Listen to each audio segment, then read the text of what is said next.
I thank the gentleman. Mr. Rooney. Thank you, Mr. Chairman.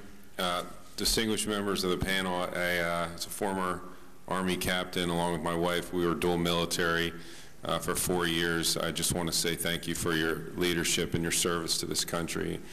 And moving forward, I know that regardless of what you think of what's going on around the world, I honestly believe that we're in the best possible hands. So thank you for that.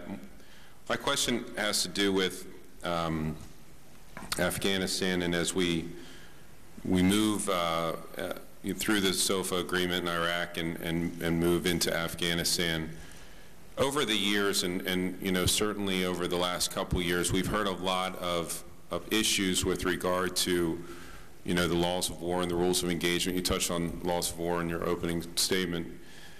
What challenges do you see moving into Afghanistan with regard to the rules of engagement, specifically also when it comes to kind of cohabitating with the Afghan army, and what challenges do you see there?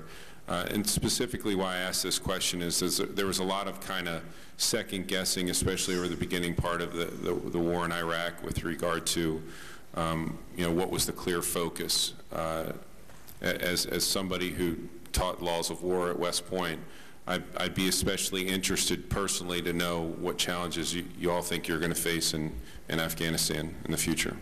Well, I think the biggest challenge is not the rules of engagement. Of course, it's applying the rules of engagement, particularly when it comes to the minimization of civilian casualties in the course of combat operations.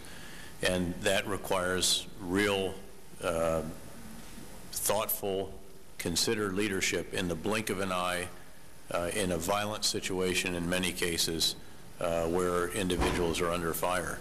And those circumstances feature in our preparation and our situational training exercises before forces go downrange. But at the end of the day, it takes confident, capable leaders to implement those, as you well know. And I think I would say that that would be the biggest challenge that we face there. I don't know if you'd want to offer another one here.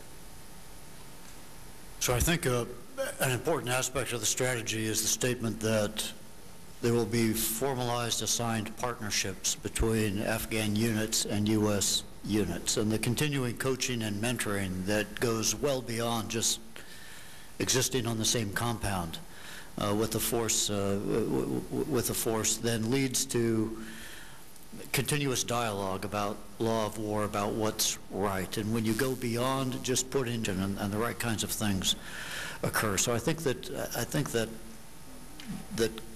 highlighting the importance of the formalized partnerships is going to be very useful.